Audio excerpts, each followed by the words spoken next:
Oke, kalau begitu kita mulai saja ya. Tapi sebelum kita mulai, ya informasikan ke Yanca ya untuk bisa mengambil bagian dalam pertemuan di hari ini ya. Oke, ini satu aja suaranya. Ada suaranya yang ke connect nggak? Oke, sebelum kita mulai pertemuan hari ini, mari kita buka dalam doa ya. Izinkan Ibu membukanya dalam doa sesuai iman Kristiani. Mari kita berdoa. Selamat pagi ya Tuhan, pada pagi hari ini kami akan memulai pertemuan di hari ini. Tuntun kami dalam pertemuan untuk materi ketiga di hari ini. Berikanlah hikmat, biasakan kepada hamba-Mu yang akan menyampaikan materi, dan juga kepada mahasiswa dan mahasiswi untuk PJMK K3. Berikanlah mereka juga hikmat, kebiasaan, sehingga materi yang disampaikan, diajarkan, boleh dipahami dengan baik seturut dengan kehendak-Mu. Kami serahkan kegiatan pembelajaran kami di hari ini dalam nama Tuhan. Amin. Oke, saat ini Ibu akan materinya tadi di mana? Oke, ini. Oke, Anja sudah datang ya.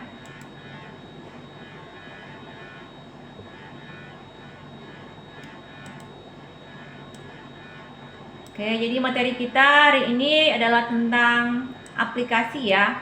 Aplikasi fisika termal ya, dan pengukuran suhu relapan dengan prinsip fisika di lingkungan kerja.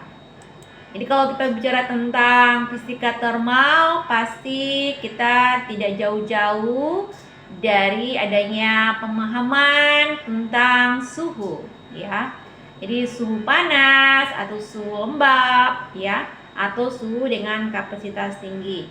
Dan bagaimana juga kita juga perlu bisa mengantisipasi adanya paparan suhu yang tinggi ketika kita bekerja di lingkungan yang sesungguhnya ya membutuhkan suatu ya penanganan yang intensif ya dalam bidang misalnya konstruksi atau manufaktur. Jadi semua aspek atau lingkungan kerja itu menjadi perhatian penting ya. Jadi namanya fisika termal, berarti fisika yang berbicara tentang adanya panas yang bisa menyebabkan efek samping yang berbahaya bagi tubuh atau bisa menyebabkan kecelakaan pada saat bekerja. Jadi sebagaimana di hari ini, jadi ini ya kita melihat ini ada contoh atau gambaran fisika termal. Jadi ada sinar-sinar atau panas yang yang bisa didapatkan atau bisa dipantulkan, dipaparkan yang bisa mengenai tubuh kita atau bisa mempengaruhi kerja organ tubuh kita. Karena kalau misalnya dalam saat bekerja di bidang konstruksi atau proyek ataupun gelanggan kapal ataupun dalam industri minyak bumi dan lain sebagainya, ya baik yang didapatkan dari termal yang bersumber dari peralatan yang digunakan, alat berat ataupun dari APD yang kita pakai. Jadi oleh karena itu di sini kita mempelajari tentang fisika termal itu sangatlah penting karena fisika termal ini adalah satu acuan yang harus diperhatikan oleh semua para pekerja ya yang berhubungan dengan berbagai aktivitas. Sedang orang juga bekerja di lingkungan perkantoran juga ya pasti ya suhu ruangan juga itu bisa menentukan. Kalau misalnya suhu ruangan yang panas pasti tidak bisa bekerja secara maksimal ataupun efektif karena pasti dipengaruhi oleh panas ruangan sehingga harus mungkin diseimbangkan dengan adanya pendingin ya yang bersumber dari AC. Jadi ini kalau kita lihat ini ada frekuensi atau zona ya, radar ya yang kita bisa lihat untuk kalau yang merah itu menandakan fisika termal yang sudah melebihi kapasitas atau sangat panas ya. Kalau misalnya yang kuning berarti dia tuh sedang. Kalau yang hijau artinya dia masih bisa ditolerir oleh tubuh ya. Kalau biru ini itu juga ada intensitasnya ya yang bisa menunjukkan. Sebagaimana kita sudah mempelajari sebelumnya tentang adanya efek ya dari suhu ya yang kita pelajari ada beberapa bagian, misalnya konduksi ya. Kalau konduksi itu misalnya kalau kita sudah merunut dari pembelajaran sebelumnya ya bagaimana panas atau energi panas yang kita peroleh ya kita dapatkan dari pegangan atau gagang, misal wajan atau tempat kita ya memasak dan lain sebagainya, atau misalnya alat yang kita gunakan ya pada saat bekerja itu juga bisa menimbulkan panas. Misalnya kalau ekskavator atau misalnya apa itu namanya, tuas ya kan, dan juga mungkin ada bagian-bagian yang bisa ya memberikan suatu efek yang mungkin membuat tangan kita jadi panas kayak gitu kan. Memang panas juga selain dari pengaruh lingkungan, itu juga disebabkan oleh faktor metabolisme tubuh kita. Tapi terkadang kalau di dunia kerja, misalnya di dunia baik di lingkungan kerja, misalnya di outdoor begitu ya, ya coba kita perhatikan orang yang bekerja di konstruksi bangunan gitu kan, pasti ya paparan sinar UV itu adalah thermal yang alami ya yang didapatkan oleh para pekerja. Dan bagaimana para pekerja mensiasati supaya ya dia tidak terbakar di bawah sinar UV yang berkepanjangan. Dalam hal ini ya zona kerjanya, waktu kerjanya dibatasi. Jadi kalau sudah tahu panas berarti ya harus menghindar gitu, jangan dipaksakan karena itu bisa memberikan efek samping yang berbahaya. Tapi kalau kita belajar di sini tentang adanya fisika termal ya dari konduksi atau konveksi atau radiasi. Radiasi kan misalnya kita mendapatkan radiasi dari matahari ya secara langsung ya. Jadi ibaratnya kalau kita beri di lingkungan terbuka, di alam terbuka, pasti yang kita dapatkan ya kita terbakar dengan sinar UV seperti itu ya. Karena kita langsung gitu ya. Ibarat masakan air ya matahari jadi apinya gitu ya. Tapi kalau misalnya kita berhubungan dengan radiasi panas atau thermal yang mungkin yang umumnya kita dapatkan ya, kalau misalnya ke unggun atau memasak, pada saat memasak juga kan kita mendapatkan pantulan ya atau pancaran radiasi ya. Itu secara kalau kita lihat ya di sini ada misalnya panas api unggun atau memasak kompor atau membakar, misalnya ada membakar sampah dan lain sebagainya, pasti ada energi yang kita dapatkan. Jadi transfer dari energi panas yang kita dapatkan, itu namanya kalor ya. Kalau konduksi pasti apa yang kita sentuh, apa yang kita pegang, ya itulah. Misalnya ibu memegang bahu Agus, pasti di situ ada panas dari ibu yang ibu transferkan ke Agus gitu ya, itu secara konduksi. Kalau konveksi misalnya ya, jadi panas itu didapatkan dari media ya, misalnya energi yang mukul-mukulnya mungkin bisa kita rasakan gitu ya, tanpa harus kita pegang dan lain sebagainya, itu ada energi panas yang kita dapatkan. Jadi dalam hal ini pengukurannya pasti kita tidak jauh-jauh ya, ini sudah sangat kita kenal pengukuran suhu relapan itu ya. Di lingkungan kerja pasti kita menggunakan yang namanya alat pengukur ya, baik termometer, sensor suhu, atau mungkin ada alat pengukur lingkungan lain yang kita gunakan. Misalnya skala suhu ya, misalnya kalau 100 derajat Celcius ya, untuk kalau kita masak air dan sebagainya itu suhu panas gitu kan, berarti suhu titik didih gitu kan. Tapi kalau misalnya di lingkungan kerja, kalau panas yang sudah berlebihan, sudah di atas temperatur suhu 27 sampai 38, berarti itu sudah tidak lagi efektif bagi pekerja. Karena itu bisa menimbulkan risiko yang berbahaya bagi pekerja yang ada, baik di ya misalnya di outdoor, lingkungan outdoor gitu ya, atau mungkin di bangunan gitu, ruang bangunan tanpa ada ventilasi yang baik, ya itu bisa mempengaruhi. Jadi otomatis di sini ya kalau 100 derajat Celcius berarti sudah sangat panas ya gitu ya. Ibarat kita sudah sedang dimasak begitu ya. Jadi suhu termal energi yang mentransformasikan atau mentransferkan energi panas ya. Yang jadi ada panas itu juga memiliki skalanya juga ya. Jadi ada beberapa waktu juga yang harus kita atur gitu ya. Jadi kalau misalnya kita bekerja jam 7 sampai jam 9 itu panasnya nggak terlalu ya, sampai jam 10. Tapi sudah di atas jam 10, jam 11 sampai 12, berarti pekerjanya harus memperhitungkan. Jadi mungkin ada naungan ya tempat untuk bekerja gitu ya. Jadi jangan dipaksakan untuk bisa menghabiskan atau menyelesaikan pekerjaan. Otomatis ya dia bisa menyelesaikan pekerjaan saat itu saja, tapi ketika besok harinya pasti dia sudah tidak mampu lagi karena ada efek kelelahan fisik yang didapatkan. Bahkan yang terlebih parah adalah heat stress. Jadi stres ya yang ditimbulkan oleh lingkungan kerja yang panas begitu ya. Jadi ini harus menjadi acuan ya setiap orang kalau memang mau condong atau cenderung terjun di dunia proyek atau konstruksi ya, di mana-mana kan kita lihat selalu di bidang apapun pasti berhubungan dengan yang namanya konstruksi. Jadi apapun itu yang dikerjakan semua menjadi perhatian penting ya. Oke, ini ada beberapa yang harus kita perhatikan. Ya, ini adalah misalnya ini adalah bagian dari thermal ya yang dapatkan di bidang industri. Ya, misalnya kalau ada orang yang menggunakan energi solar ya. Solar itu artinya menggunakan panas dari matahari ya, gitu ya. Jadi terkadang untuk energi panas atau thermal trapping ini itu dia bersifat semi transparan ya, dan memiliki ruang material yang sangat cukup untuk mengalirkan energi panas. Biasanya ada temperatur yang di permukaan itu dia dalam tingkatan pengukuran itu mungkin rendah ya, karena sebagian terabsorpsi ya, baik secara tadi yang melalui konveksi, konduksi ataupun radiasi ya. Jadi ada banyak faktor yang bisa kita dapatkan. Dan ada juga temperatur yang suhunya rendah ya. Jadi ini memiliki ketidakmampuan untuk bisa menerima energi yang efisien ya, yang tinggi ya. Jadi dalam hal ini ada penghasilan dari karbosilisasi ya. Jadi itu bisa mempengaruhi adanya proses peningkatan temperatur. Jadi kalau karbon dioksida-nya tinggi berarti itu sangat panas kan. Kalau oksigen itu kan membuat kita jadi hangat, jadi dingin ya.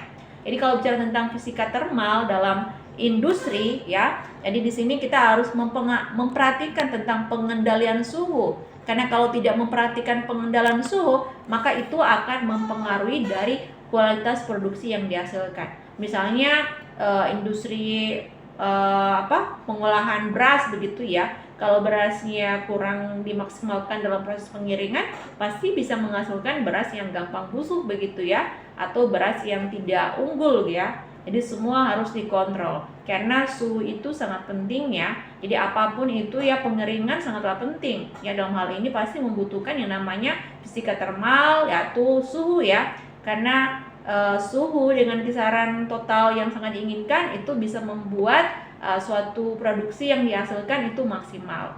Jadi dalam hal ini seperti yang Ibu singgung dari awal, jadi ada alat pengontrol yang digunakan. Jadi pengontrol suhu itu sangat penting, dan juga mungkin ada penggunaan sistem pemanas ataupun pendingin ya. Jadi kalau kita bicara tentang fisika termal dalam industri, pasti sangat berhubungan dengan ya peleburan logam, peleburan besi, baja gitu ya, atau bisa menghasilkan atau memproduksi misalnya alat-alat yang berhubungan dengan ya tegangan listrik kayak gitu ya, untuk kebutuhan listrik gitu ya, yang kita kenal dengan semikonduktor. Jadi ada juga untuk pemrosesan makanan. Jadi makanan juga kan sekarang banyak menggunakan yang untuk bisa tahan lama ya, bisa dimakan ya. Itu bagaimana cara pengiringannya. Kalau terlalu lembab maka makanan itu pasti nggak bisa bertahan lama, bahkan divakum pun pasti akan mengembang begitu ya, akan ada uap begitu ya. Jadi itu bisa membuat jamur, bakteri dan lain sebagainya rentan sekali untuk tumbuh ya. Jadi pengaturan fisika termal dalam industri menyangkut suhu itu sangatlah penting. Jadi semuanya harus diatur secara permukaan ya, baik itu rendah ataupun tinggi. Tapi biasanya dengan suhu termal yang tinggi itu sangat bagus ya, karena dia bisa menghasilkan kualitas produksi dari bidang apapun, baik industri, manufaktur, lokomotif, dan lain sebagainya. Bahkan kalau bidang konstruksi pembangunan jalan kan mengandalkan juga matahari. Kalau misalnya tidak ada matahari, cuma suhu kuku atau gelap, nggak mungkin kan dibangun jalan gitu ya. Memang sih ada senyawa yang digunakan gitu untuk membuat cepat keras kayak beton begitu ya. Tapi kalau tanpa ada matahari ya pasti itu akan berjalan sangat lama gitu, dan hasil yang dibangun kayak jembatan atau bangunan jalan tol ya mungkin gampang roboh, gampang runtuh karena kelembapannya masih tinggi. Jadi matahari itu sangat diperlukan energi termal ya. Oke, ini pengendalian suhu ya. Jadi ada beberapa hal yang kita perhatikan di sini. Ya, di sini ada alat sensor suhu ya. Jadi sensor suhunya ini ya alatnya seperti ini gambarannya. Jadi ini adalah untuk mengukur resistensi suhu berapa yang didapatkan. Ya biasanya kalau mengukur, misalnya ini yang dipakai ya untuk mengukur air gitu kan. Kalau untuk mengukur air menggunakan termostat seperti ini ya, dengan skala yang tertentu. Ada juga misalnya air sungai diukur, atau misalnya lingkungan yang ada di kota. Kalau lingkungan di kota itu lebih umum pasti menggunakan termostat ya.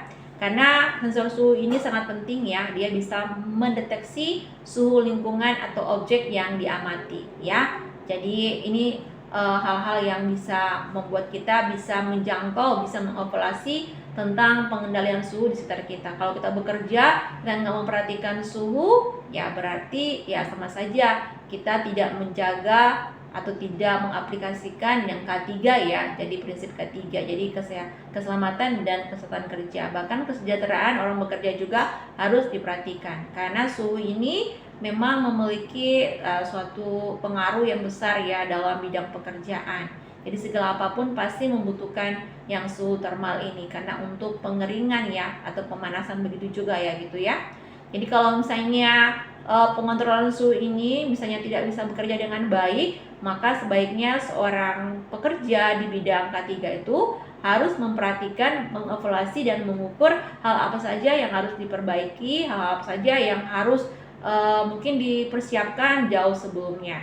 Karena pengontrolan suhu atau berhubungan dengan alat yang bekerja untuk menerima input, ya sensor suhu ini memberikan suatu perintah ya untuk bisa mengontrol dan mendeteksi suhu ekstrim atau suhu moderate, sedang ya kan, atau suhu normal yang stabil untuk bisa melakukan pekerjaan. Jadi ini ada berbagai macam yang pengendalian suhu ya atau alat-alat yang bisa digunakan. Kalau misalnya yang kita gunakan sehari-hari, ya mungkin di bidang pekerja mungkin ada yang menggunakan AC yang kipas angin yang besar begitu ya. Tapi jangan langsung mengena di bawahnya ya. Jadi Ibu perhatikan juga ada kalanya para pekerja juga yang bidang konstruksi udah tahu itu hal-hal yang bisa menimbulkan gangguan ya, tapi masih saja diabaikan gitu ya. Jadi sifat abai dalam bidang konstruksi itu ada juga banyak ya. Ada kalanya orang kalau menggunakan melakukan SOP sesuai dengan aturan ataupun prosedur kerja yang baik, biasanya itu pada saat disidang begitu ya. Jadi untuk hal-hal yang berkaitan dengan pengendalian suhu atau misalnya pada saat panas kita apa yang kita lakukan begitu ya, supaya kita bisa menstabilkan pekerjaan yang kita lakukan. Misalnya sistem pemanas atau pendingin ya yang kita pakai mungkin di ruangan tertutup nggak ada ventilasinya, ya maka kita harus menggunakan AC atau kipas angin gitu. Tapi kipas angin itu harus dipakai, ditempatkan sesuai dengan prosedur. Jangan sampai itu juga bisa menyebabkan hal yang fatal. Biasanya pengendalian suhu juga itu menggunakan tegangan listrik juga ya. Jadi pengontrolan yang langsung berhubungan dengan kontak atau semikonduktor ya. Jadi kalau kita lihat mungkin ada kalanya kan kalau malam-malam gitu ya pekerja juga harus memperhatikan. Jadi ada yang pengaturan suhu panas atau dingin ya. Jangan sudah tengah malam mandinya air dingin begitu ya. Jadi itu juga bisa membuat bagian-bagian pada persendian itu mengalami masalah karena masuk angin gitu kan. Jadi masuk angin juga bisa menyebabkan peradangan ya. Jadi itu yang harus diperhatikan.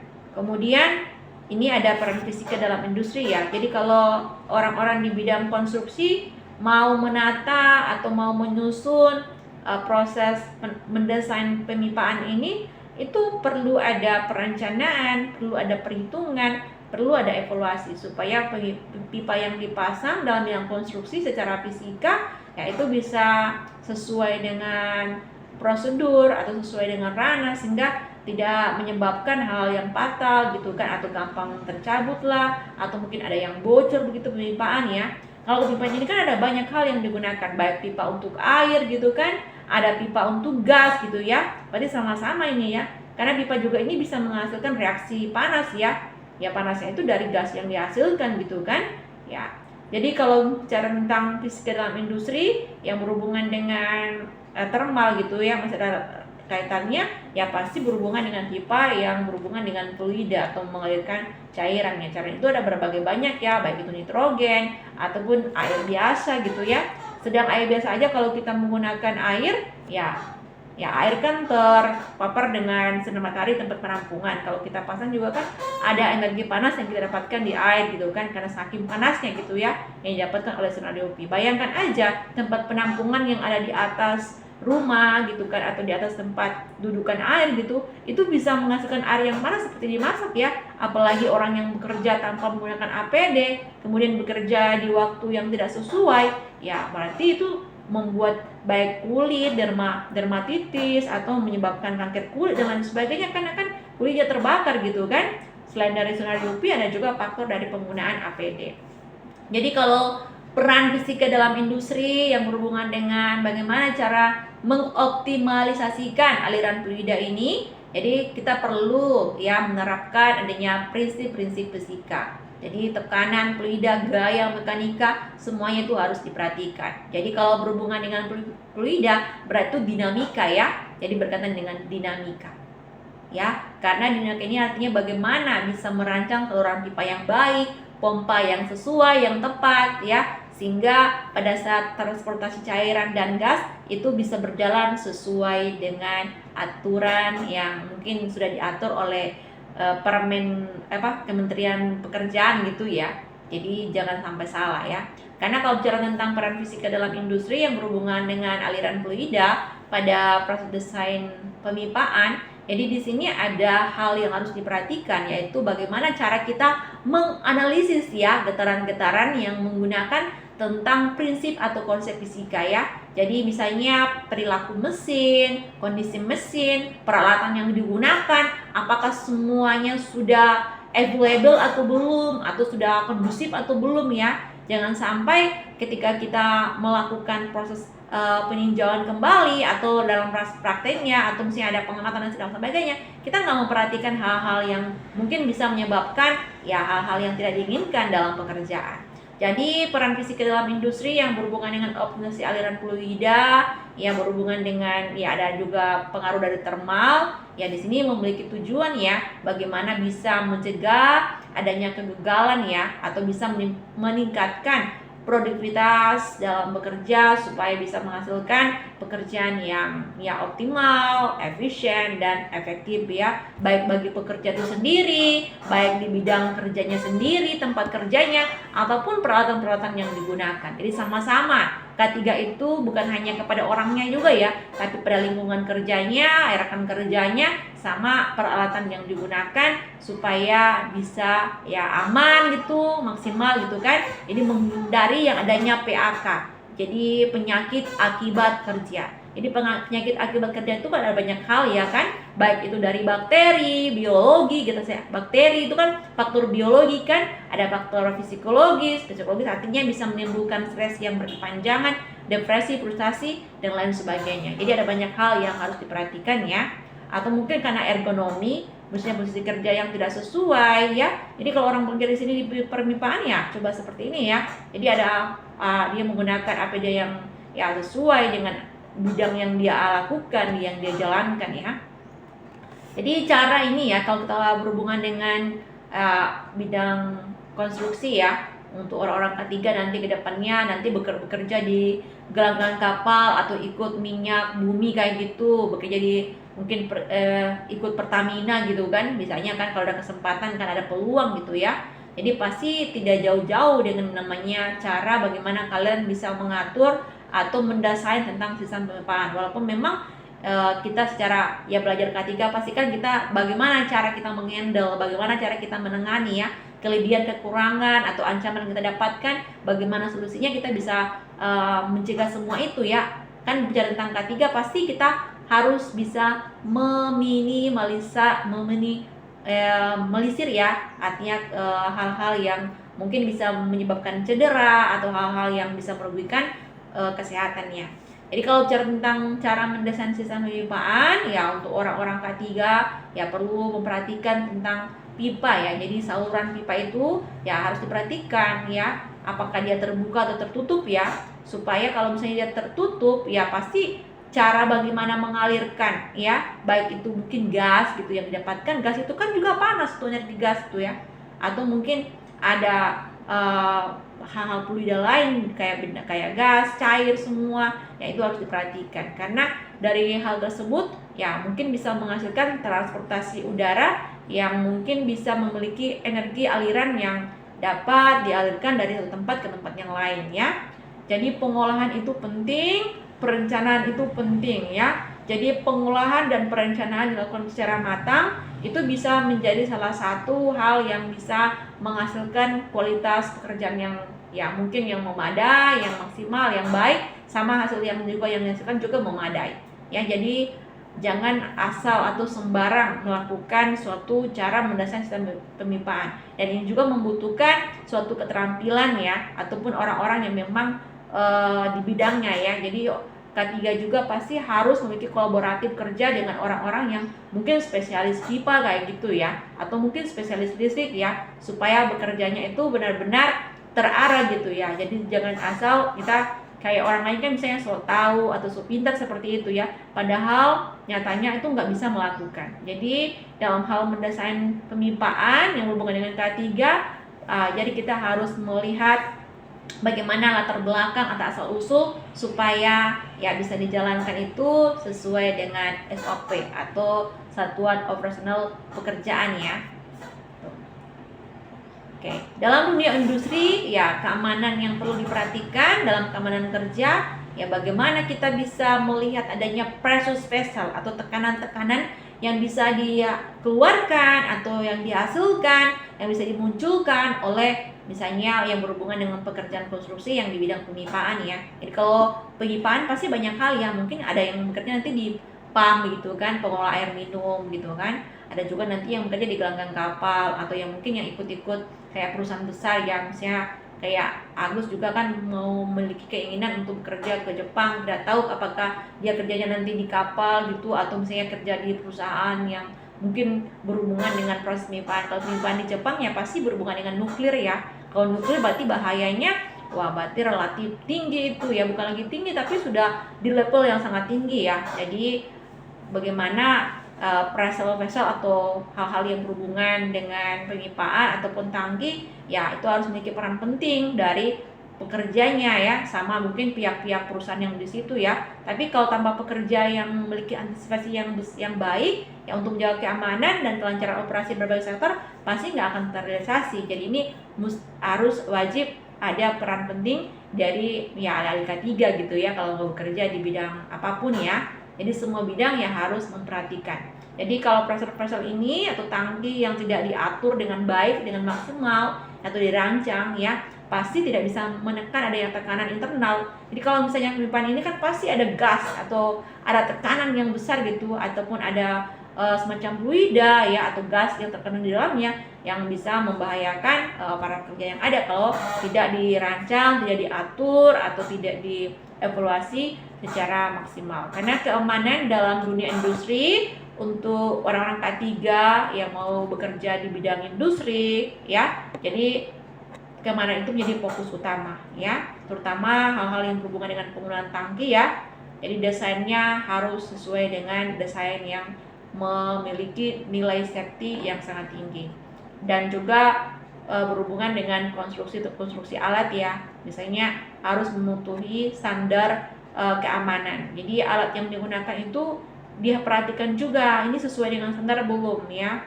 Jangan belum sesuai standar tapi dipaksakan untuk dilakukan. Terkadang seperti itu. Jadi harus juga melalui proses evaluasi atau pemeriksaan yang sangat teliti, secara detail atau secara ketat ya, supaya baik itu dari pihak pengelola ya atau pihak perusahaan ya, pengatur industri atau pemerintah itu harus benar-benar memperhatikan ya, supaya pada saat dipegang oleh pekerja atau orang-orang K3 ini yang berhubungan dengan K3 ya, atau semua orang sektor ya, berbagai bidang, kan ada teknik sipil dan lain sebagainya ya, yang saling berkolaboratif dengan orang K3 juga ya.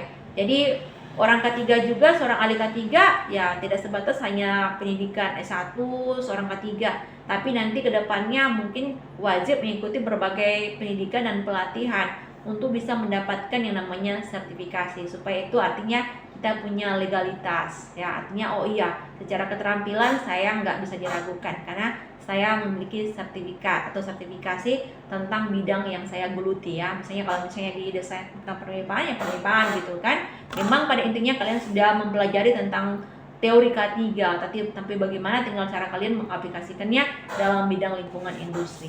Jadi sertifikasi itulah sebagai tanda atau alat ya yang telah melewati uji keamanan ya, artinya itu bisa digunakan. Orang aja yang menggunakan ekskavator itu kalau misalnya bekerja di bidang tambang atau emas atau gas, pasti mereka tanya apakah kamu punya sertifikat atau belum ya, atau kamu bisa mengoperasikan alat berat seperti itu ya. Jadi pengoperasian alat berat juga bukan sekedar hanya lisan, ya bisa, tapi harus dibuktikan dengan file atau data ya, termasuk tadi sertifikat ya. Kemudian hal-hal juga yang diperhatikan di bidang industri untuk keamanan kerja atau keselamatan kerja adalah bagaimana kalian melakukan pemeliharaan secara rutin. Jadi peralatan yang digunakan juga harus diperbaiki. Jadi bukan hanya kita aja yang dirawat dengan baik dari kita, tapi alat-alat juga di situ ya. Jadi jangan kalau ada berkarat cepat-cepat harus mungkin dilumasi dengan minyak supaya ya pada saat bekerja tidak terjadi hambatan begitu ya. Jangan sudah menggunakan alat di tengah jalan tiba-tiba dia berhenti gitu kan, karena mungkin ada bautnya atau engselnya atau hal yang berkarat begitu ya, nggak bisa memaksimalkan pekerjaan. Jadi pemeliharaan rutin itu secara berkala itu perlu sekali ya, karena bisa memastikan alat yang digunakan itu dalam kondisi yang aman, yang baik ya. Jadi alatnya baik, pekerjaannya juga ikut baik dalam mengerjakannya ya. Ya, ini ada poin-poin pertimbangan penting ya yang berhubungan dalam mendesain pemipaan ya. Jadi ini kita berhubungan yang namanya desain pemipaan ya. Jadi keamanan ya kan, tadi keamanan kan tadi kan banyak hal sudah dijelaskan dari awal. Jadi sesuai dengan SOP gitu kan. Jadi SOP itu penting sekali. Jadi kalau kalian bekerja nanti di bidang konstruksi, industri, atau mungkin lokomotif dan sebagainya, kalian itu harus ada SOP. Ya, jadi bekerja itu bukan di luar SOP. Karena nanti ketika ada kecelakaan atau ada hal-hal yang tidak terduga, kelalaian dan sebagainya, nanti dicari tahu mana SOP-nya. Nggak ada. Kalau nggak ada SOP-nya, bagaimana kalian sudah bekerja tapi nggak sesuai SOP gitu ya. Itu keamanan itu penting sekali ya. Karena keamanan SOP itu adalah mencakup seluruh apapun yang kalian lakukan, apapun yang kalian kerjakan. Kemudian kalau misalnya ada juga hal yang berhubungan dengan kemudahan pemasangan dan pengoperasian.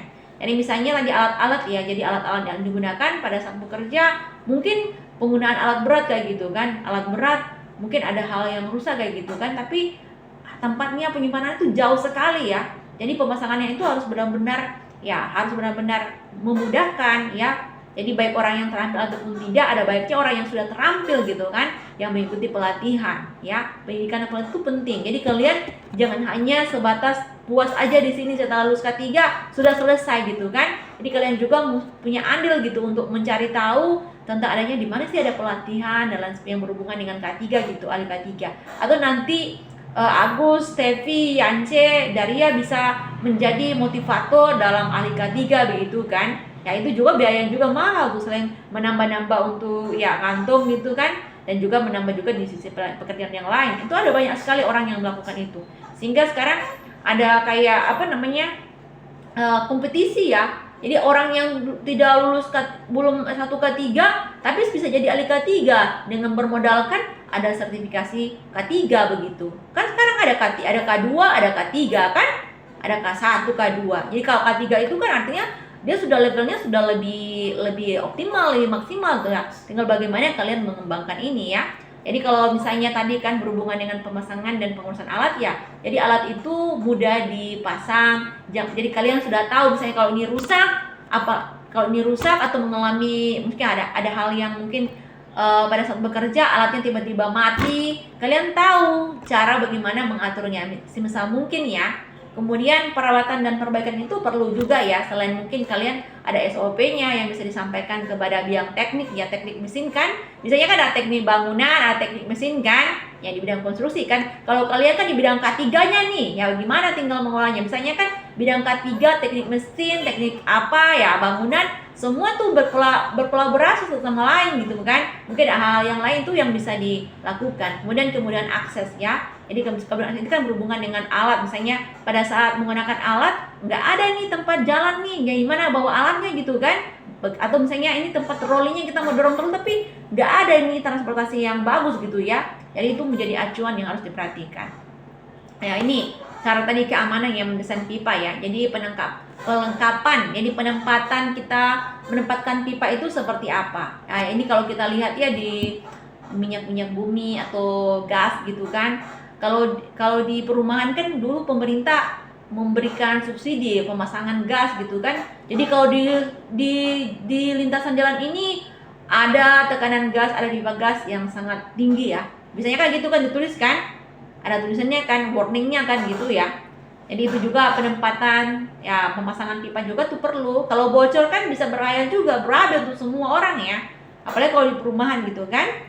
Jadi kalau untuk cara keamanan mendesain pipa ini ya wajib sekali yang mempertimbangkan hal-hal yang bisa mempengaruhi keselamatan kerja. Namanya aja K3 ya kan. Misalnya penempatan, kelengkapan pipaan, pendeteksi api sekaligus hidran. Jadi kenapa di gedung-gedung itu ada hidran ya kan? Jadi hidran atau di tempat pembensin minyak, pembelian minyak, ya kan? Kalau ada yang terbakar atau yang berasap, langsung disemprot dengan hidran kan? Jadi apinya langsung itu kan? Atau mungkin gas yang berhubungan dengan yang berhubungan dengan panas atau api ya. Biasanya ini kan di orang-orang atau pegawai ya apa tuh nama? Yang pemadam kebakaran ya, itu paling umum ya.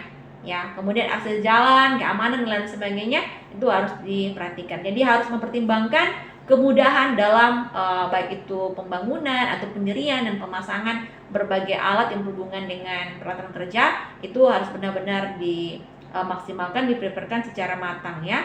Jadi perencanaan itu penting ya, karena rancangan di lapangan kerja yang sangat jauh berarti itu membuat energi banyak terkuras. Tapi kalau dekat, ya kalau misalnya dia dekat yang gampang dijangkau, artinya itu bisa mempercepat atau bisa menghemat dan memperpendek waktu kita untuk melakukan pekerjaan. Apalagi di bidang konstruksi kan.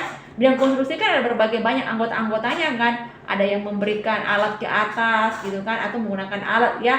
Misalnya ada kenek, namanya kenek ya, gitu kan. Kalian juga begitu, nanti ada teman-teman, ada anggota tim ya yang ikut bekerja bersama-sama ya. Jadi perencanaan dalam memberikan keamanan dalam bidang pekerjaan apapun ya, kita harus memperhatikan kondisi lingkungan yang ada. Jadi ini kita lihat ya, ini ada perancangan ya. Ini coba kita lihat, ini permipaan yang tersusun dengan rapi ya desainnya ya. Jadi ada juga label yang diberikan nih. Jadi kalau misalnya pemipaan prosesnya itu ya, katupnya itu ya semua harus berdekatan ya, dan juga ada plensa pipa juga. Ini ada arahnya ya. Jadi ditandai ya. Jadi jalurnya ditandai supaya bisa maksimal. Kalau nggak tahu jalurnya ya bisa, kalau orang yang datang sidak atau memeriksa ya tidak tahu arahnya, pasti akan juga mempersulit pekerja itu melakukan pekerjaan. Jadi kalau kondisinya itu harus ya mungkin menggunakan lantai gitu kan, bukan menggunakan tanah seperti itu ya. Ada juga kan mungkin ada yang dari dari semacam yang paping yang dibuat itu ya. Kemudian setiap hal harus dipasang, mungkin ada interval waktunya ya, jaraknya itu sekitar 7,6 sampai 15,2 meter.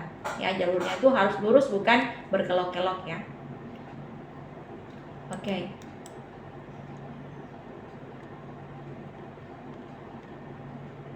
Oke, ini kalau kita lihat ya, ada contoh ya. Jadi kalau keselamatan ya memberikan atau ya kita artinya bisa mengaplikasikan supaya keselamatan dan keamanan dalam mendesain pipa itu terjalan dengan baik ya. Jadi kita nggak boleh ya menyulitkan ya atau membahayakan baik orang admin atau operator yang menjalankan ya. Jadi saat aplikasi itu perlu ada evaluasi. Jadi evaluasi ini penting. Jadi pengecekan itu harus setiap hari, bukan saat bekerja baru dicek ya. Dan juga harus kalau dalam penempatan instrumen itu juga harus diperhatikan ya. Jadi faktor instrumen sangat penting karena itu akan bisa membantu orang-orang yang ya operatornya memeriksa bagian-bagian yang mungkin mengalami gangguan atau mengalami masalah ya. Jadi perlengkapan kerja pun itu harus maksimal. Itu ya, itu berhubungan dengan keamanan dan keselamatan dalam mendesain pemipaan. Oke, ini perbaikan dan pekerjaan ya. Jadi kalau kita lihat di sini kemudahannya ya.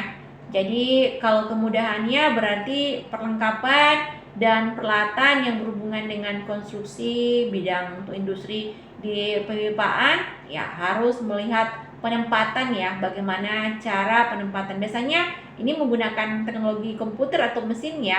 Jadi jarak jauh itu bisa memantau tanpa harus datang. Jadi kalau jarak dekat mungkin ya bisa dimaksimalkan ya. Mungkin ada satu orang yang bisa misalkan, oh iya dari komputer yang kita amati untuk kemudahan perawatan dan perbaikannya, oh ini ada gangguan, ada masalah nih.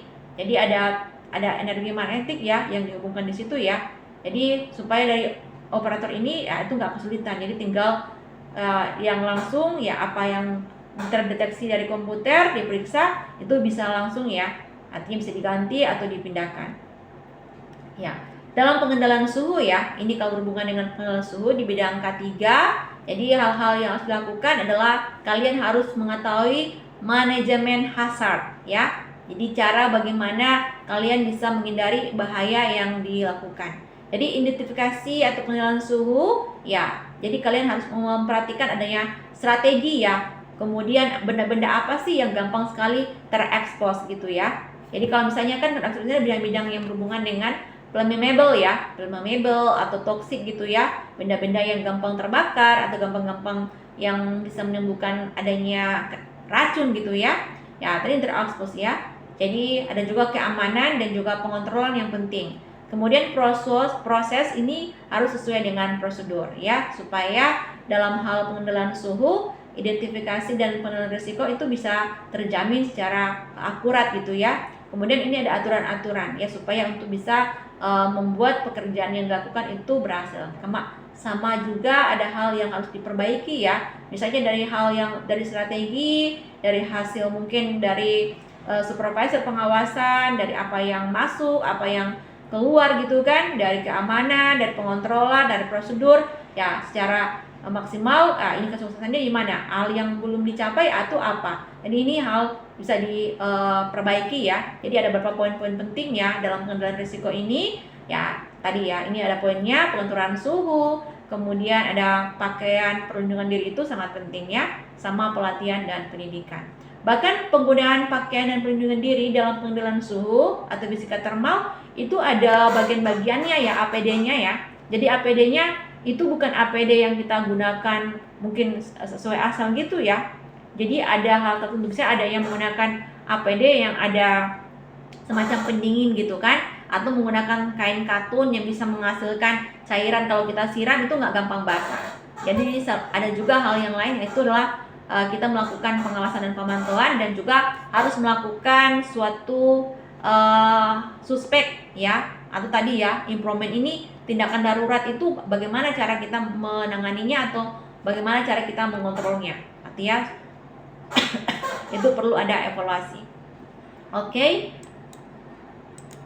Sama ini ya, jadi ini identifikasi penilaian risiko suhu termal. Jadi ada cara untuk kita mengidentifikasi ya atau menilai adanya risiko atau suhu yang sangat panas ya.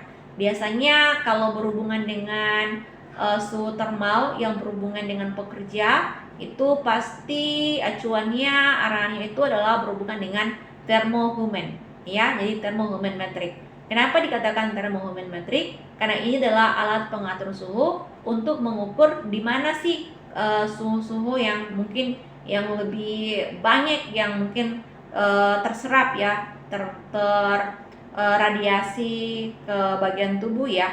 Karena kalau suhu yang tidak efektif dengan metodologi yang digunakan itu bisa menyebabkan ya, mungkin pertama areanya adalah menyebabkan cedera pada kulit ya, atau mungkin ada hal-hal yang lain juga ya, terutama mungkin membuat hormonal kita itu nggak berjalan secara maksimal gitu ya. Jadi kalau kita lihat di sini, ini ada perkiraan suhu yang dilakukan melalui thermohuman metric ya. Jadi ini biasanya kayak kita foto gitu ya. Jadi instrumennya itu hanya dengan foto ya itu bisa, atau dalam bentuk video itu bisa melihat ya, bisa mengukur ya risiko suhu termal yang ada pada tubuh kita ya, yang menyebabkan mungkin hal-hal yang tidak kita tahu ya, ternyata sudah ada gejalanya di tubuh kita. Jadi kalau misalnya kita lihat di sini, ini ada koefisien ya, jadi ada variasi-variasi dari suhu termal ya secara metrik ya.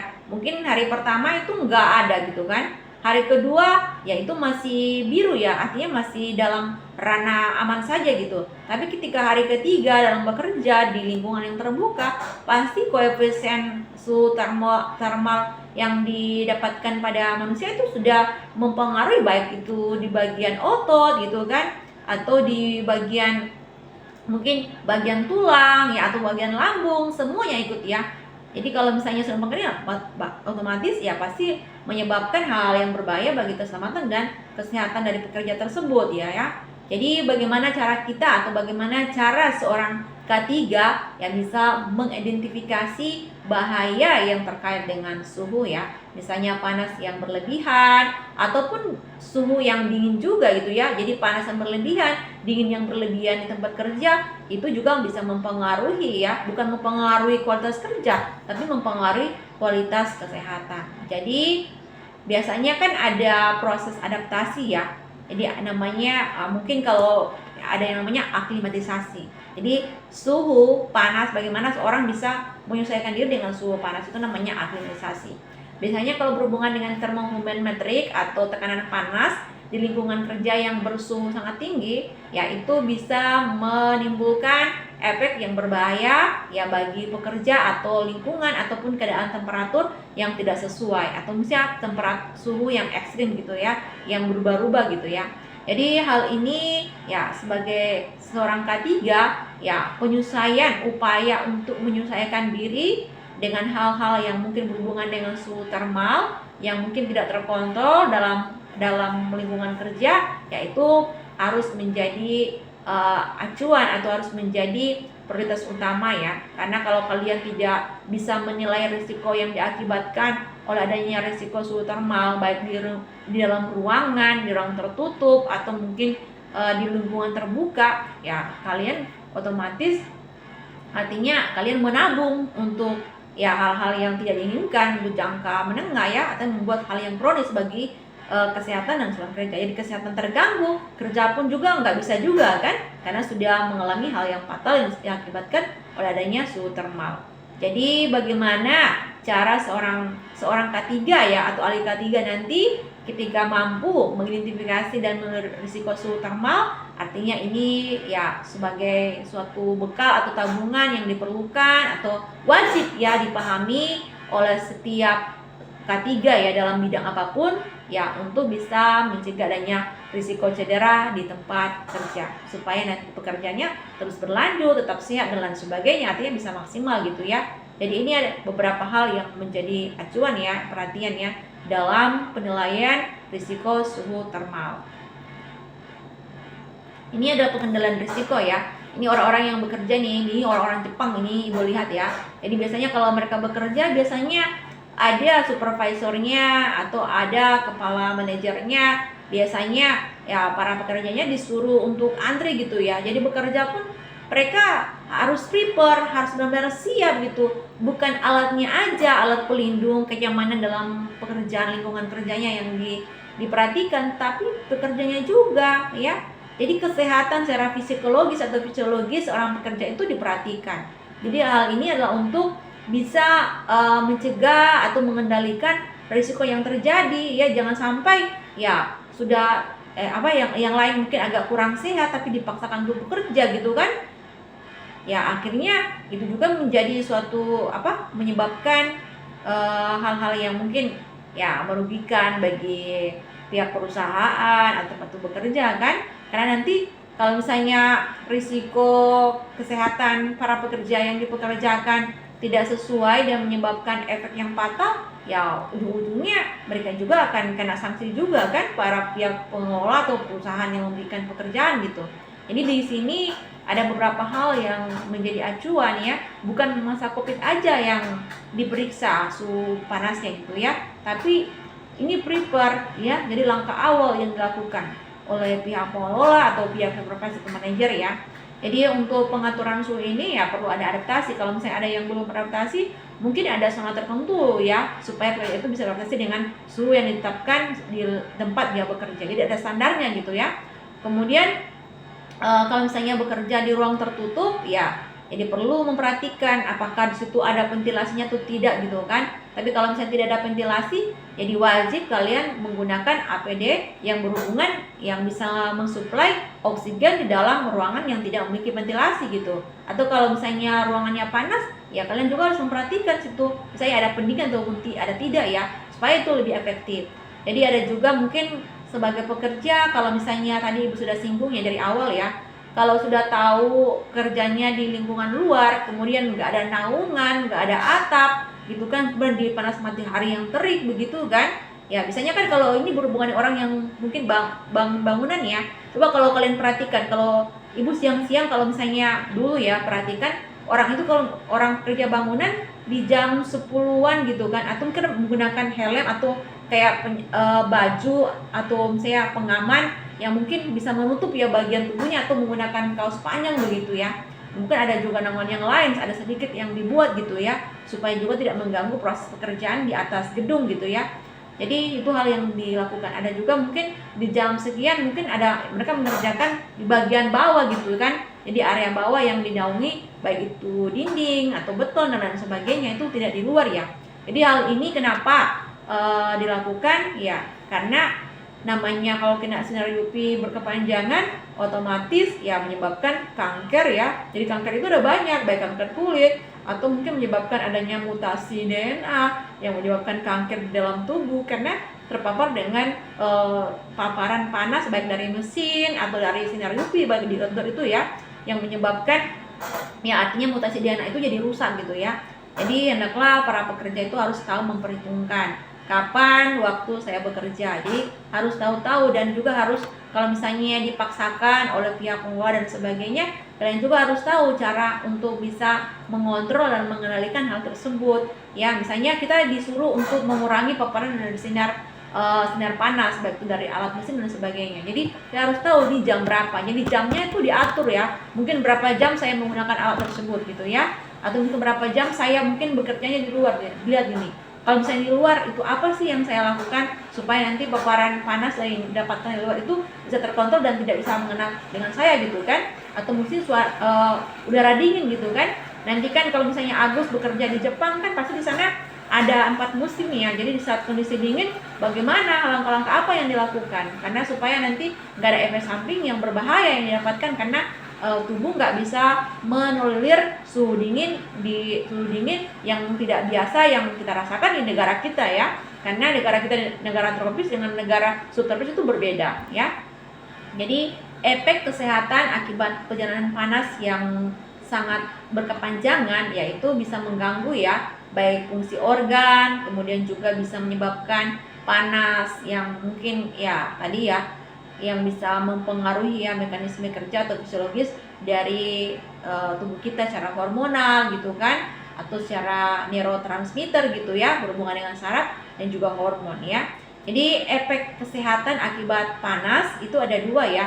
Jadi ada akut dan juga efek kronis. Kalau akut kan langsung kan. Jadi orang kalau kena panas biasanya kena hipoksia langsung tuh akut ya. Jadi bisa nggak makan, nggak minum gitu kan. Tiba-tiba di luar kerja di atas bangunan di mana di ruang terbuka terus panas terik gitu kan, tiba-tiba jatuh pingsan begitu kan karena kekurangan cairan. Jadi kalau orang juga bekerja di luar kena paparan sinar matahari, selain menggunakan baju atau rompi yang bisa menghasilkan mungkin menyerap energi dingin atau misalnya ada yang bisa menghasilkan air gitu kan, ada juga ditakdirnya juga mungkin siram-siram air kan. Ibu perhatikan juga orang kerja di bangunan, makanya mereka ambil air di aqua terus mereka basahi badan mereka gitu kan supaya tetap dingin, tetap awet ya. Jadi jalan kerjanya pun lancar gitu kan.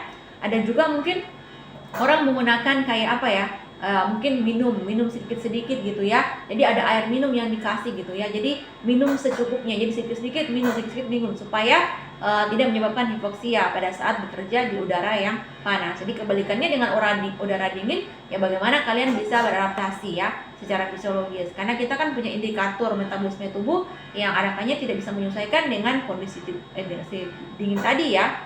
Jadi ada juga efek panas ya. Jadi kalau ada efek panas yang disebabkan secara akut itu pada tubuh ya, yang bisa mengalir itu temperaturnya itu normal sekitar 36 sampai 37 ya. Itu masih bisa, tapi kalau udah nggak bisa lagi ya berarti kalian harus cari tahu cara untuk mensiasatinya supaya tidak terjadi dehidrasi yang berkepanjangan ya.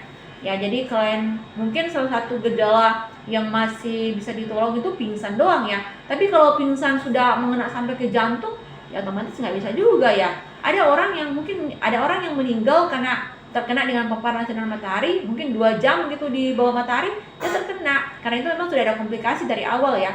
Ada juga yang menyebabkan stroke, ya karena panas yang berkepanjangan gitu. Jadi mempengaruhi sistem saraf kita. Jadi saraf jadi terus rusak. Dingin saja, kena angin saja, ibu aja kemarin Ya, itu juga bisa menyebabkan peradangan pada wajah kan, pada saraf wajah, saraf mata dan sebagainya. Apalagi bagi pihak ya orang-orang yang kerja K3 ya di luar lapangan ataupun di dalam ruangan ya, yang mungkin tidak memadai kondisi pendinginnya atau pemanasnya gitu ya.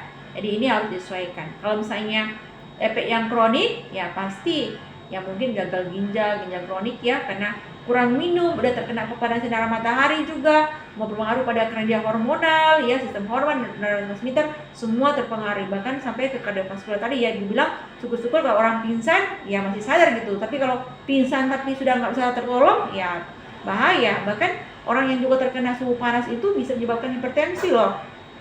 Jadi hati-hati. Jadi hipertensi itu bukan hanya karena kita makan banyak garam gitu kan, tapi karena panas juga. Karena kita semakin panas, badan kita jadi kaku, jadi tertekan ya. Jadi bukan hanya tadi pressure dari tiang tangki, dari pemipaan, tapi dari tekanan panas yang kita dapatkan ya. Karena metabolisme kita, tubuh kita nggak bisa mengelir hal itu terjadi ya. Jadi itu harus diperhatikan oleh orang-orang K3 ya, supaya nanti ketika terjun di lapangan ya kalian mau pilih bidang apa, aspek apa, yaitu kalian ya bisa tadi perencanaannya, adaptasinya itu bisa sesuai dengan medan yang ingin kalian pilih ya, ingin kalian geluti dalam bidang pekerjaan, baik itu laki-laki ataupun perempuan ya. Jadi semua tuh terbuka lebar, tinggal bagaimana cara kalian memanajemen semuanya. Jadi manajemen hazard itu penting sekali ya, yang harus diketahui oleh seorang K3. Ya, ini pengontrolan tekanan panas. Jadi ada banyak faktor ya. Tadi kan mesin ya. Jadi ada kayak treatment, peralatan yang digunakan, kemudian ada pengecekan ya. Jadi ada pengecekan langsung. Misalnya alat itu ada kayak macam energi elektromagnetik ya, yang bisa langsung lewat tablet atau lewat komputer gitu kan, yang bisa dilakukan. Jadi upaya-upaya yang dilakukan dalam pengontrolan tekanan panas ya, selain itu ya mungkin ada dokumen administratif yang harus diperhatikan ya. Jadi tadi secara mesin ya, mesin yang berkorelasi dengan ya mungkin ada alat komputer atau tablet gitu ya, yang bisa mendeteksi langsung ya apa yang harus dilakukan supaya tekanan panas itu bisa dikontrol gitu kan. Jadi ada tekanannya, misalnya kita bisa atur ya ini tekanan berapa gitu kan. Kemudian tadi ada administratif, ini penting ya. Jadi semua baik bidang apapun ya berkolaboratif ya, karena administrasi itu penting. Mana ya mungkin ada pernah gangguan masalah gitu kan, mungkin mesin yang ini itu pernah mengalami gangguan masalah, atau misalnya mesin ini operasinya di tempat ini sudah berapa kali dipakai, jadi berapa ribu kali ya. Kayak mobil kan jaraknya berapa, jadi mobil ini kapasitasnya 5.000 km tapi baru dipakai 1.000 km seperti itu. Dan juga hal yang lain adalah alat pelindung diri ya. Jadi APD itu penting sekali. Jadi dalam hal ini karena kita berhubungan dengan yang namanya produksi panas metabolik, kemudian ada juga pertukaran panas dari secara konveksi ya tadi ya, yang kita dapatkan dari luar kemudian masuk ke tubuh kan, atau dari tubuh keluar gitu kan, ada namanya istilah evaporatif gitu ya. Atau juga yang terjadi karena radiasi yang kita dapat dari mesin ataupun dari sinar UV, atau hal-hal yang ya berhubungan dengan ya apa yang kita lakukan dalam pekerjaan tersebut ya. Kita duduk pun juga menghasilkan energi panas yo. Duduk terlalu lama, coba kalau ada orang yang duduk itu panas juga tuh ya. Kita pegang meja pun ya pasti kita panas juga itu ya. Jadi ada juga tergantung dari kapasitas cairan yang kita asup ya. Jadi beberapa hal yang harus diperhatikan dalam pengontrolan tekanan panas ya, kita harus tahu upaya modifikasinya apa, kemudian faktor-faktor juga pengendaliannya juga itu apa. Jadi ada 3 hal ya tadi ya, secara engineering yang berhubungan dengan permesinan, alat-alat yang dikontrol ya baik melalui otomatis ataupun manual itu pentingnya, dan juga administratif itu penting. Jadi administratif itu adalah peran kerja dari semua orang ya, jadi tim. Kalau satu tim diterjunkan, ada tim-tim lain untuk mengevaluasi. Jadi hal ini sudah bisa dilakukan, hal ini belum dilakukan. Hal ini mengalami kegagalan, hal ini belum mengalami kegagalan. Jadi tinggal bagaimana kalian bisa memperbaiki itu secara matang ya. Dan APD itu harus tetap dipergunakan. Karena seorang K3, APD itu adalah merupakan jadi identitas diri ya seorang K3 ya. Jangan karena seorang K3 ada kalanya abai dalam hal itu ya. Dan K3 juga nanti bisa pada saat bekerja, kalau misalnya mendapatkan rekan kerja yang bukan dari lulusan K3 ya perlu juga kalian mengingatkan atau memberikan edukasi sosialisasi bahwa penggunaan APD dan juga dalam hal-hal yang lain atau peraturan yang lain yang menunjang proses pekerjaan ya di bidang baik pemipaan atau apa konstruksi atau transportasi dan lain sebagainya perlu sekali ya untuk memperhatikan tadi ya. Jadi ada evaluasi, ada perencanaan, kemudian memperhatikan hal-hal yang ada di sekitarnya. Jadi semua double check ya, bukan cuma sekali cek tapi double check itu penting. Jadi ini pengendalian ya engineering terhadap suhu ya. Jadi kalau bicara tentang pengendalian engineering ya pada suhu termal secara fisika ya, metode yang paling efektif adalah tadi menggunakan engineering, karena engineering itu ya secara otomatis dia langsung memberitahu, dia langsung mengidentifikasi, jadi cepat kerjanya dibandingkan dengan manual. Jadi dia bisa melihat ini suhunya lembab, ini suhunya panas, ini suhu derajatnya panas sekitar di atas 38 Fahrenheit gitu, atau misalnya 37 Celcius gitu ya. Jadi untuk pengendalian engineering terhadap suhu yang diaplikasikan dalam dunia kerja dari bidang konstruksi ya tadi ya berperan untuk pertama, jadi membatasi atau mengurangi aktivitas pekerja melalui sistem kerja otomatis ya. Kemudian menutup permukaan yang panas, mengurangi perpindahan panas melalui radiasi. Jadi ada hal tertentu ya. Jadi dengan mesin semua terdeteksi. Tinggal bagaimana mungkin secara manual orang itu bekerja ya, tinggal ya artinya mengkondisikan apa yang ada gitu ya. Kemudian kalau misalnya di suhu panas nggak ada AC dan sebagainya, ya perlu sekali untuk menyediakan kipas angin di tempat kerja ya. Tapi jangan sampai kalian tempat kerja karena saking panasnya sudah pakai APD, saking panasnya kalian dekatkan nih badan kalian atau wajah kalian di depan kipas angin seperti itu ya. Ya itu artinya bukan kalian mencegah keselamatan kerja, tapi kalian malah mencederai diri kalian sendiri gitu ya. Dan kemudian kita juga harus mencari tahu ini tempat yang lembab di mana ya. Jadi harus dikurangi ya. Jadi tempat yang panas juga tidak baik, tempat yang terlalu lembab juga tidak baik. Jadi kalau yang lembab itu harus dikurangi ya. Jadi mungkin penggunaan AC atau alat penurun kelembapan juga itu perlu dilakukan ya. Karena itu bisa menunjang aktivitas pekerjaan kalian bisa berjalan secara totalitas. Jadi totalitas itu penting sekali ya. Karena kalau tidak ada totalitas dalam bekerja, otomatis ya pasti hasil yang didapatkan tidak sesuai dengan harapan. Kalau tidak sesuai dengan harapan, pasti kan orang kalau bekerja di bidang konstruksi ada yang dievaluasi kan oleh misalnya supervisornya atau oleh kontraktornya gitu kan. Ujung-ujungnya kalau kerjanya kurang maksimal ya artinya orangnya itu disuruh resign gitu atau mungkin dikeluarkan gitu kan, karena tidak sesuai dengan harapan gitu yang bekerja ya. Jadi kalau berhubungan dengan suhu sama aja juga berhubungan dengan manusianya yang bekerja gitu ya.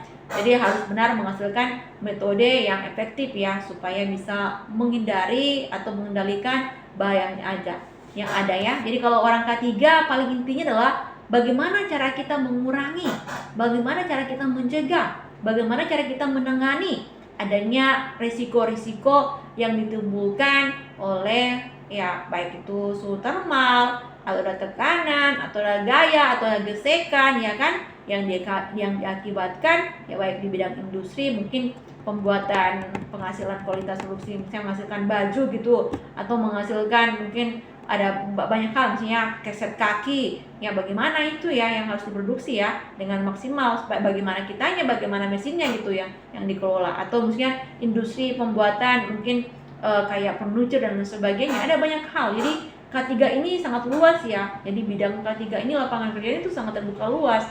Tinggal bagaimana cara kalian menempatkan atau memilih bidang yang ingin kalian tekuni, yang kalian geluti ya. Tapi bagaimana cara juga kalian bisa mengantisipasi, merencanakan. Kan kita pernah sudah belajar tentang namanya ada manajemen, ada evaluasi, ada development plan. Jadi pengembangan perencanaan ke depan itu kita benar-benar sudah persiapkan dari sekarang. Jadi segala sesuatu itu harus dipersiapkan.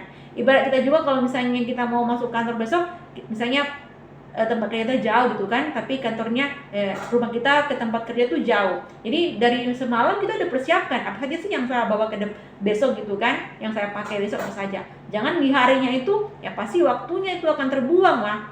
Jadi waktu kita akan habis karena kita mencari apa yang kita butuhkan gitu. Demikian juga dengan pekerjaan, apalagi di bidang konstruksi semuanya harus dipersiapkan.